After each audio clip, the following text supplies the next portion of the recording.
Diana, hello. Hi. How are you? I'm amazing. How are you? How was your day?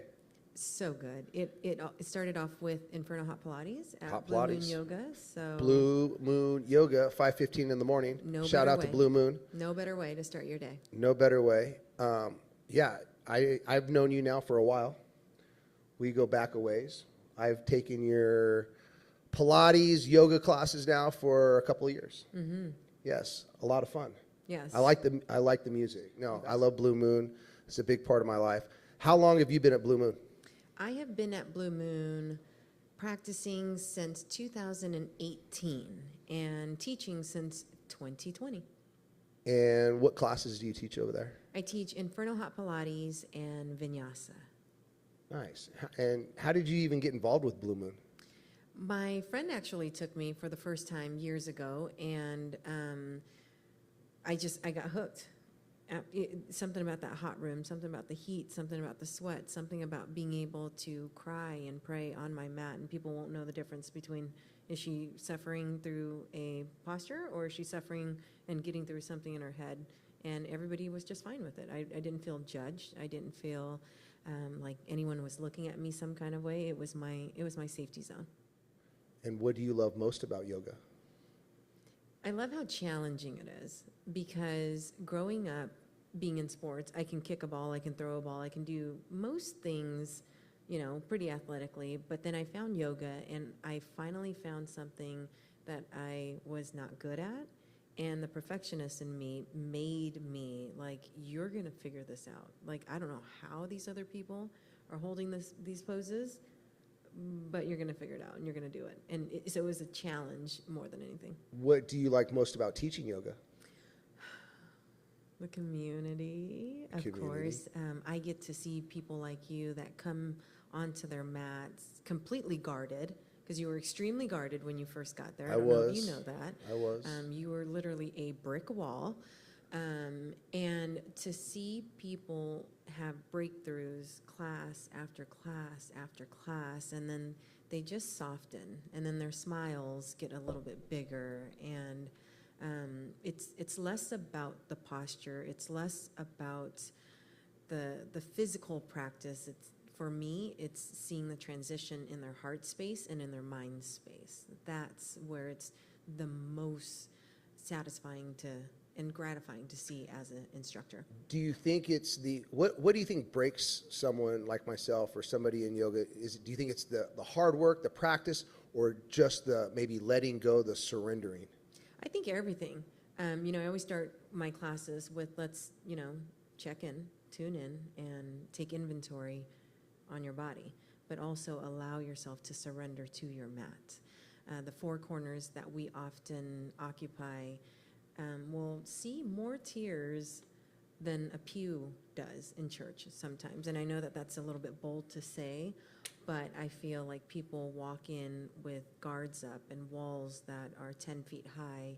And so long as they allow themselves to be vulnerable and to surrender, change can happen.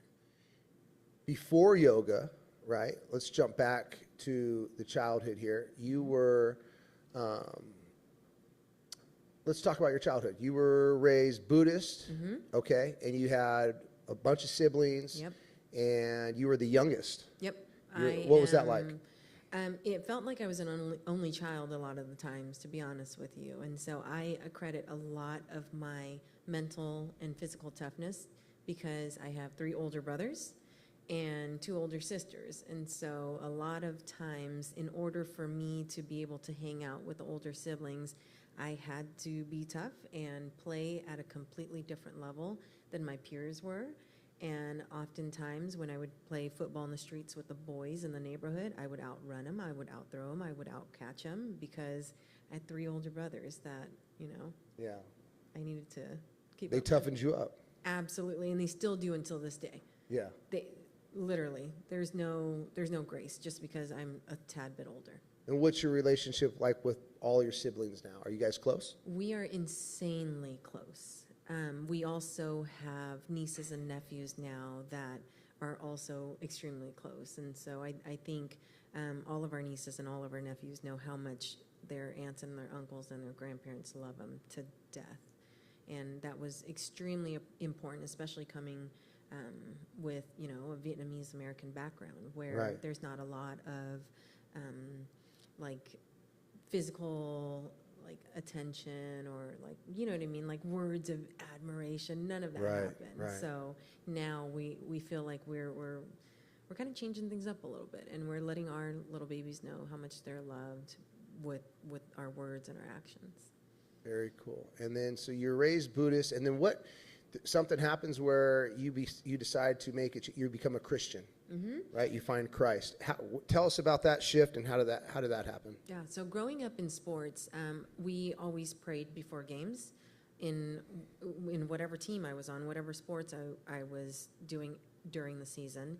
And so I always knew about God, but I didn't really know about God. It wasn't until I met my husband. We officially met when I was in 8th grade and then started dating when we were 16 and a half. So what's that, junior year. And he comes from a very devout Christian family. He constantly picked me up to go to youth group every Wednesday night. Crazy Over Christ over at Fresno Christian Reformed Church. And I basically grew up in that church. And once we graduated from high school, we had that conversation of like, okay, what do we do now? Because at this point, we've been dating for a while, but we're still extremely young. And he just looked at me point blank and said, I'm not marrying a non-Christian. So there's that. Well, I'm not marrying you when I'm 18 years old, I'll tell you that. So he, you know, went off to do his baseball thing. And I stayed here in Fresno to finish college. And the summer of my 21st birthday, I had finally decided that it was time for me to commit my life to Christ, and by getting baptized. Now, what was your faith like? I mean, did you find yourself praying throughout high school? Did you find yourself just going to youth group? How did you know that you were ready to walk this path? I always prayed, and I always knew like there was something more for me. If you ask my family, they will tell you that the reason why they're Buddhist is for ancestry reasons, Yes. less of religion. Right. And so I knew that I always wanted a religion of some sort that was tangible, that I can feel, that I can speak to, and that I can pass on to my children. And that's exactly what Christianity has been for me. I feel like the transformative moment was when I was driving from Modesto. I was in Modesto to visit my brother, and he just had my little niece. And driving home, I was listening to 91.1, and just the music, like the worship music, just completely came over me. Wow. And that's where it solidified what I have known all my life to be tangible, to be true, and that was literally the Word of God was speaking through me in worship music. Very cool. So then in 2007, that's when you and your husband, you guys tied the knot. 2011, you guys had some kids. Twin boys, Twin boys. And what are their names? Blake and Parker. And they are baseball players like their pops. Yes, they work very hard. Yeah. Something happens in 2012. You're diagnosed. What happens in 2012? So after years of basically gaslighting myself and being told I had... And what do you mean by gaslighting yourself? Explain that to everyone. Pretending I was okay. Right. Like, you know, you're in so much pain all the time, but no, you're okay. Like, this too shall pass. Like, it's fine. The You'll be pain, okay. The pain is normal, don't you? It's making you a stronger person. I don't know about all that. Right. And, you know, went to the doctors, and I was told that I had IBS. All throughout college, it was just IBS. And, you know, you stress out too much, and this is what happens. And it wasn't until I got diagnosed that we finally realized, holy shit, there's something more than just that. Yeah. And so you're diagnosed. And how did everyone take it? How did you take it? How did your husband take it? How did your family take it? It was literally just like, okay, what next? What next? No biggie. Like, all right, we knew I was sick. There had to be a reason why you have all these symptoms. So it was just, okay, on to the next. And then, now you didn't have surgery until 2019. So there's a 7-year gap there. What was that 7-year gap like? As close as, I thought that 7 years was hell. Okay. I didn't realize what hell was until 2019 came. So those 7 years was literally full of me just trying to get through the pain, like mind over matter, mind over matter. Yes, you're hurting right now, but there's other people that are dealing with worse things than you.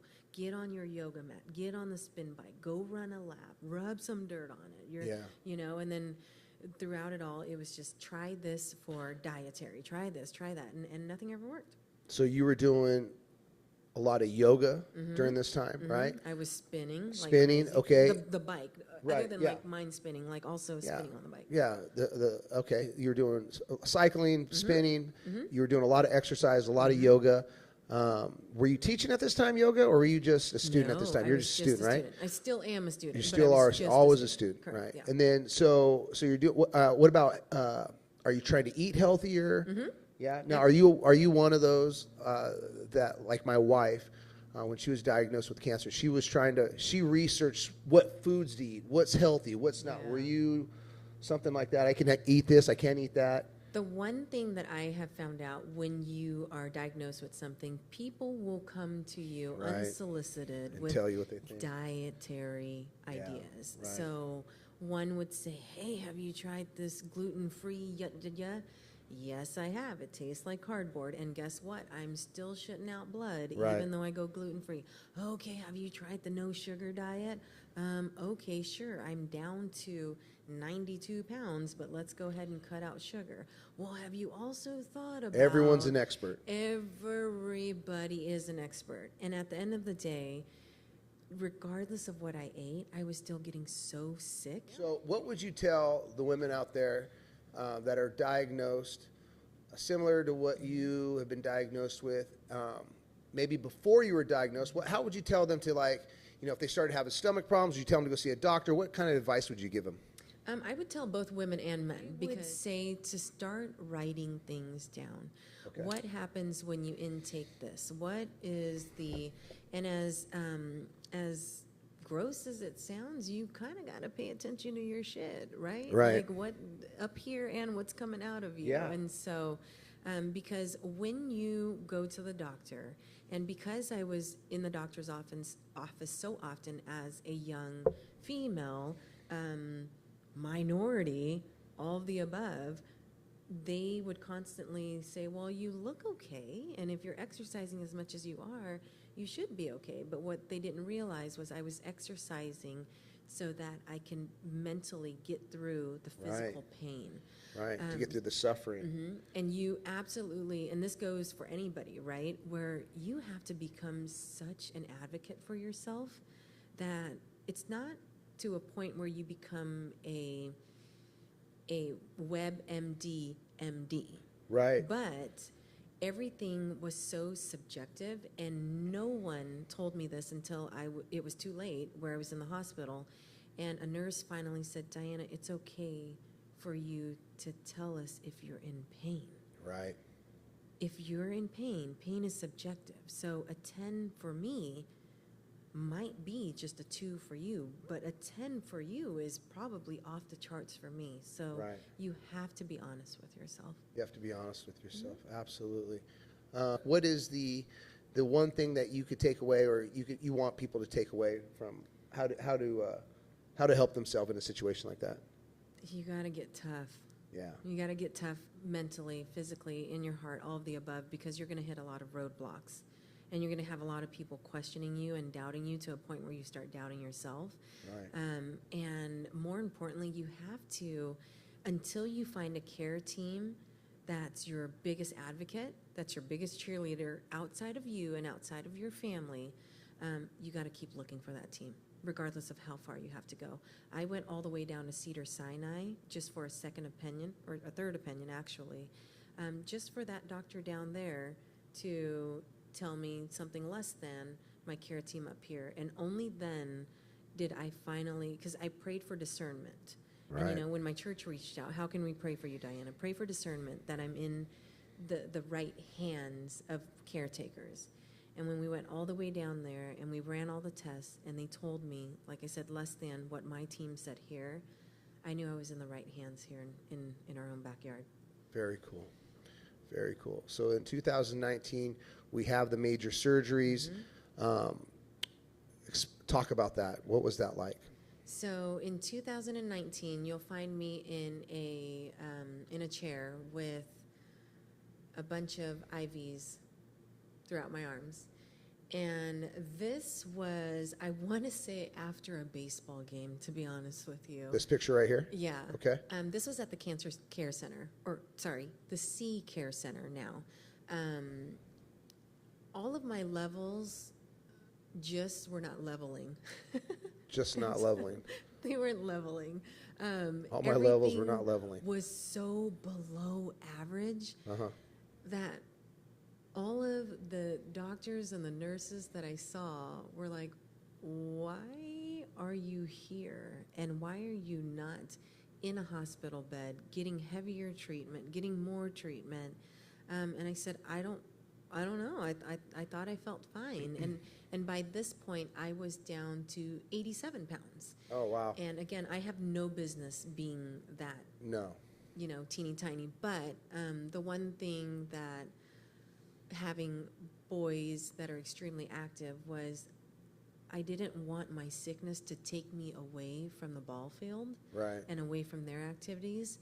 And had I known what my life would look like now, I would have prayed to be in that chair a lot earlier.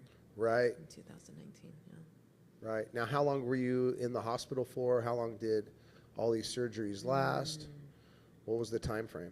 I was admitted into the hospital on, I think it was February 28th. Okay. I did not get out of the hospital until March 29th. Wow. That's a long time. That is a long time. And at the beginning of that, they were still trying to figure out what's going to happen. But before we even got into the hospital, I was still working an extremely professional job. I was managing a team of professionals that, needed me. Yeah. They needed me, right? All the conference calls, they all needed Diana. And my GI said, hey, I need a stool sample and I need a blood sample. Go pick up this stuff and then go home, do the stool sample, which I don't know if you've ever done a stool sample, or maybe Kristen, you have. Okay. Yes. It's one of the most. It's a lot of fun. Yeah. Yeah. A lot of fun, to say the least. And, at least for, so I, shit in that Abraham Lincoln hat. Yep. Scoop it out with a popsicle stick. Yep. Throw it in the little vial bottle. Yep.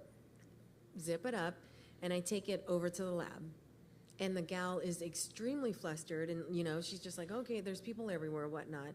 She just takes my sample, and I said, do you want to label that? And she's like, I got it taken care of. I said, okay, well, I'll just stay here until you label it. She's like, no, I got it. You can go.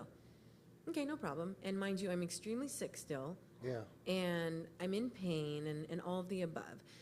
Okay, great, you got it. So I leave, and a few days later, I don't hear from my GI at all. Yeah. And I call them to follow up, and there's nothing. We have nothing. And I said, okay, well, maybe there was a lot of things going on that day, so maybe just a few more hours. Few more days, and mind you, my GI would not put me on any medications until he gets the results of my lab samples. So I'm waiting for treatment until, this happens. And I think it was about a week later when I called the GI's office and I begged the medical assistant, who at this point were by first name basis. That's how often I was calling. Right. And I just begged her to please help me because I'm not getting better. My symptoms, if anything, have gotten worse. I can't remember anything. I'm like drooling everywhere, but mind you, I still have to be professional because I have a professional job. Right. She says, okay, hold on, let me call. So she calls, and she calls me back soon. Says, Diana, you're not going to believe this. They lost your sample. Oh, that's right. The first thing that came out of my mouth was, who the fuck loses shit?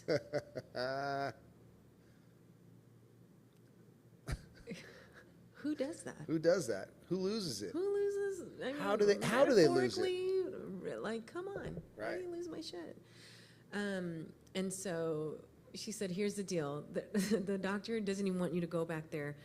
Go straight to Fresno Heart. They're prepared for you, whatnot. You're going to be in the best hands there. And, you know, driving over there, I'm crying. I'm calling my husband. Oh my gosh, I don't even know what's going on. Now I'm officially admitted. Whereas before, I was just kind of like flirting with hospitals, right? Going in, okay, Yeah. you're fine. Leave Now the it. frustration is kicking in. Completely. Yes. Completely, because I am completely depleted now. Yeah, you're broken. 100% broken. Now, I mean, you have doubt, you have fear, you are broken, you're irritated, all the above. Did you find yourself leaning on God? Oh, I needed him big time to either find my shit or fix my shit. Good way to put it. Or find me people that is going to do that for me. Right. And what, So you leaned on prayer. oh my gosh. And then also my community that lifted me up in prayer the entire time. How amazing was that community? I will forever be indebted in gratitude for them. Forever. Because I'm assuming, knowing you, you probably had a room full of flowers and balloons and prayers nonstop. It was ridiculous. I was able to bless so many people that walked by the room 405, which is still my suite, and the smiles that it put on their faces. Yeah. And it got to a point where I needed to give things away because things were still coming in. And so the janitors would come in and they would bring home a bouquet for their wives, or the nurses would take things home, and then it would get refilled the very next morning. Blessed are those who mourn, for they will be comforted. You were definitely comforted. 100% comforted and lifted in prayer. So now sounds like now things are starting to get a little bit better. How is everyone else taking it? How is the family? How are the boys taking it? The boys were champs. Yeah. Oh my goodness. I feel like, gosh, I feel like one of the questions that Blake asked right before school, before I got admitted into the hospital, I was literally laying there lifeless. Right. My eyes were completely glazed over. Again, I was drooling because I didn't even remember to shut my mouth or swallow my saliva. That's how bad it was. And Blake came in and he just looked at me and he said, Mama, are you dying? Oh. And all I could say was, but I don't know. And I just knew, like, all of the trials, all of the hurt, all of the things was to lead me to like absolutely not, bud. You got me, I'm here. So you're diagnosed with UC and Crohn's disease. Do you want to explain real quick what that is, like without getting into too much detail? Sure, it's a shitty disease, for lack of better terms, really and truly, right? I feel like God gave me this personality to have a shit disease. Like, it's a disease that affects anywhere between the roof of my mouth all the way down to my anus, from my small intestine, and I no longer have a large intestine, Right. but it affected all of that. And once they removed my large intestine, the ulcerative colitis didn't know where to come back. And so I was starting to get ulcers in my eye. And talk about pain. That's something that's unreal. So after the surgeries and all that, let's talk about, okay, so what's happening next? What are some of the effects that are happening in your life after the surgeries? What are you dealing with? I feel like my yoga practice got a lot better. You know what I mean? Because I didn't have to run to the bathroom and Right. and relieve myself in between classes or in between postures. My ability to just surrender to my mat, like I always say, I was able to finally do that for a full hour, sometimes even more, and not have to work. So some of the hangups were just the stomach issues and just unable to control it. There was no controlling There it. was no controlling it. Zero control. So like not even at yoga, at the grocery store, out to Nothing. dinner. I remember one time turning into my neighborhood as fast as I could, parking my car like diagonally in the driveway, getting out, and completely losing everything in my Banana Republic suit, and my neighbors coming over to talk about their day as I'm standing there soiled. Oh. So, I mean, in addition to like having to deal with all that stuff, I mean, once the surgery came, I thought that I was out of the woods when I didn't realize I was just going to find a different, like, different woods to be in. And it was just this roller coaster of, oh my gosh, you're better. Oh my gosh, you're back in the hospital. Okay, now you have a PICC line. Oh my goodness, the up and down, up and down. And again, I literally leaned on God like you would not believe. Oh, He probably got sick of me, honestly, because he's like, all right, leave dude. me alone. Diana, Just leave me one alone. time, just Jeez. 1 hour. So you have a scripture written down. Yeah, Samuel 12:16 was first. Okay. So that was, now then, stand still and see this great thing the Lord is about to do before your eyes. It wasn't until after the surgeries, after hearing from people and finally finding my tribe of prayer warriors, did I know what this thing was, you know, and people see the bag as like an embarrassing thing or whatever. And I literally just think to myself, wow, like that is what God intended for my body to be like. That's right. And it's only because of, her name's Perky Princess, by the way. The because bag's if, name. Yeah, because if I was going to have something attached to me, it needed to have a cool name.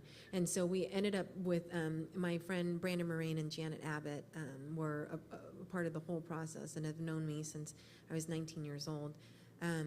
We had a conference call like, all right, what are we going to name her? She's got to have a name. She's got to have a name. And she has a whole wardrobe, by the way. So, Oh, really? Oh, yeah. Yeah. She's got dresses that, you know, like have llama llama no drama. There's some dresses that are cute. And then when she's feeling a little spicy, she's got lace ones. And so literally before we left the hospital after my first surgery, there was already 3 dresses waiting for her. Now, when you had the bag at the beginning, obviously you have the strength to rock it, right? Not everyone is as strong as you are. Oh no. How can you teach someone? How can you show someone to have the strength that you have to just rock it, surrender to it, let go, not worry, but know that it's your story, right? Know that it was God's story written out just for you. How could you explain to the next person who is going to have this procedure done? What's the advice that you would give them? I would probably preface it with a quote, and you've heard me say this in class a few times. R.M. Drake writes, sometimes your scars have nothing to do with where you've been and everything to do with where you're going. Yes. If you look, we're all riddled with scars, regardless if they're visible or not, right? I am able, that picture that you see on the screen, I am able to do all the things that Christ has commissioned me to. Beautiful. Because of that, because of my scars, and because I'm able to boldly share the good, the bad, the everything in between, and have so much gratitude, like an insane amount of gratitude. Like I don't want to live without her. And that picture was taken a few years ago. That picture has also just recently been utilized to announce that I got nominated and selected to be a Lululemon ambassador. Yeah, very cool. Is that the What? picture? Is that the That's picture? That's what I'm talking about. Absolutely. That's the freaking picture. I was trying to figure out how we were going to bring it up, right? Because we kind of went through the yoga and you did it perfectly just now. That was, yes. And I could not have. You're the perfect person for it. I mean, absolutely. The scars. I have so much gratitude for my scars. Yeah. And it's not for everybody. And I understand that for some people, you know, how I boldly wear it, how I boldly display it, it's disgusting, it's gross and whatever, but whatever. It's who you are. It's my shit, man. Yeah, it's literally your shit. When I say, hey, guys, literally there's somebody here shitting in their pants, it's me. Yeah. I'm doing it right so now. Cool. I'm doing it right now. I think it's I think it's so cool that you have the confidence Yeah. and the ability and just the strength to rock it. I think it's so cool. It's so attractive. It's so, and like you said, the fact that you have the gratitude, you understand the gratitude. Let's jump into gratitude real quick. Where did you first learn gratitude, and how important is gratitude? How important is gratitude to you now? I think where I first learned gratitude was the outpouring of love and support that our church showed us, actually during our pregnancy, because I was put on bed rest at 20 weeks because those little punks tried to kill me. And so that's where I first realized that gratitude was less of like less outward and more inward, right? And you know, people talk about gratitude all the time, and I feel like it's so surface level, and it isn't until you feel gratitude from somebody that it shifts for you. Right. Yeah. How would you explain gratitude to someone? I would say gratitude is something you absolutely feel. Like, it's heartwarming. It will, you know, put tears to your eyes, and it will literally put a lump in your throat. And until you feel that type of gratitude, you're still just at the surface level. Deeper. I agree with you full-heartedly. I have the most gratitude for the suffering, the suffering that I've gone through, the suffering that my family's gone through, all the pain, all the suffering, because I have so much gratitude for that, because I wouldn't be where I'm at today. I wouldn't have the relationship with God. I wouldn't have God at the center of all my relationships if it wasn't for that gratitude for those hurts, habits, and hangups. 100%. Would you agree? 100% would agree with that. So you could say, looking back at all of it, the surgeries, the being diagnosed, the Crohn's, the UC, you have gratitude for all of it. I forget, what's the name of the bag again? Perky Princess. You have gratitude for Perky Princess. You have gratitude for all of it. Absolutely. To be honest with you, I don't know if I would change a single thing, because the boys wouldn't have seen what it is like to have resiliency, but to be like not hardened through hurt. To be able to still stay graceful. I was never, maybe at my husband, but I was never, for the most part, like angry or like vile towards other people because I was hurt. Like, you know what I mean? Like, I never crossed anyone in the streets, and because my stomach was hurting, I'm gonna go and wild out on you. And that, I kind of feel like that part of the process has jaded me a little bit, because when people are like, oh, hurt people, and I'm like, really? You want to know some hurt? You want to feel some hurt? And so that has been a challenge, and I know that some people will even, they're a little bit skittish to come and talk to me about things, Right. because they're like, well, Diana, we know that yours is way worse than us. Well, no, don't count me out of the conversation, because my hurt is different from yours. All we're trying to work towards here as a collective community is to not allow that hurt to harden our hearts anymore, and to have compassion and to have that gratitude. Blessed are the poor in spirit, for they will inherit the kingdom of heaven. Here at 21 Pathways, we translate that as, blessed are the underdogs, for they will have an unbelievable comeback story. Absolutely. So I would say you're an underdog, right? 100%. And I would say that you have a pretty cool comeback story. Yeah. How good does it feel to be able to share this comeback story with everyone? Oh, the best feeling that I can tell you is we just celebrated the whole Lululemon ambassadorship this past weekend, which was pretty cool. Amazing. But I couldn't do it without the community that I have, right? I always say that all the time. I'm nothing without you guys. Like, you know, I must become less and you guys must become more, always, always, and always. There is a couple in our studio that reached out to me because he was going through colon cancer. And or is going through colon cancer, and he was going to have a bag. And they didn't know what steps to take, what to do, and what not. Through my scars and through me being able to take myself out of the embarrassment of all the things and all of the conversation that I was able to have with him, he came to the celebration on Saturday and just literally popped in for 5 minutes, cancer-free. Oh, wow. And bag-free. Wow. How amazing is that? God is good. And had I not been able to boldly walk my truth, because Right. ulcerative colitis and Crohn's is my truth that I walk, Yeah. and it's an ongoing battle, I wouldn't be able to share my testimony for people like that, Right. to reach out, to have hope in a community, in a shitty community. Yeah. And he is now able to use his light to guide others to theirs. And now he is also helping others walk through the same battle that he has. That's awesome. That is so cool. We say it in here all the time. Every number has a name, every name has a story, and every story matters to God. It sounds like he has a pretty cool story, as do you. Wrapping up here, is there any other scripture that you'd like to read? I know you had a few.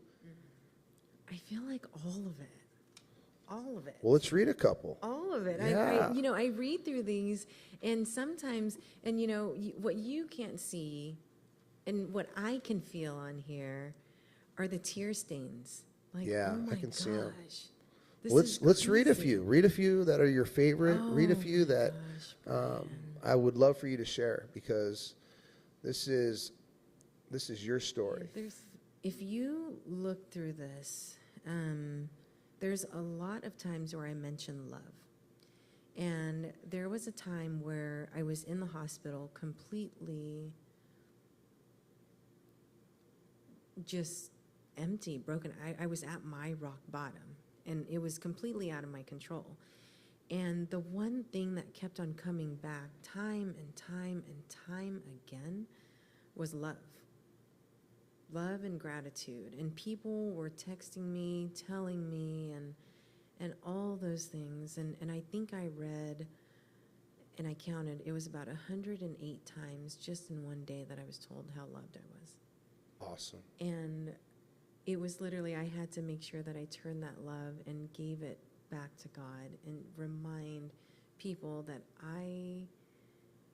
I'm only, we love because he loved first. Right. And I'm so grateful for that. And, another one here is Ephesians 4:1. Live a life worthy of the calling you have received. It's a good one.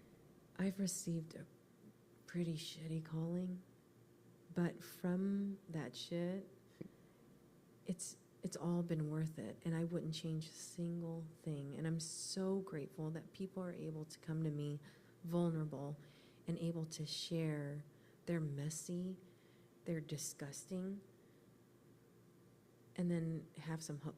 Yeah. Absolutely. And I want to tie in real quick. You talked about love. We talk about that agape love, that sacrificial, unconditional love. And we always talk about how it's in community that we find that agape love, but it's through service where we actually learn it, right? Like when you pray for other people, when you show up to bring flowers, or you're there just to listen, to be supportive, like you were for your friend who showed up the other day on Saturday. It's through the service where we receive that reward of agape love, where we learn it. Absolutely. And I think it's really, really cool that you have been able to connect the dots. I think it's really cool that you've been able to not just be a light for others, but show others be your own advocate and take care of ourselves. So I think it's really cool that you were able to share those things with us. Me too. Yeah. Is there anything else you'd like to read or share before we close things up? Again, I cannot express enough the power in vulnerability, the power in transparency, and allowing your scars to just bloom into something completely different, something that you didn't expect, and meeting people exactly where they're at. You know, not worried about whose scars is worse or whatnot. Again, we all have scars, whether they're visible or not visible. Very cool. Yeah. Thank you for sharing all this with us. Thank you. Yeah, thank you.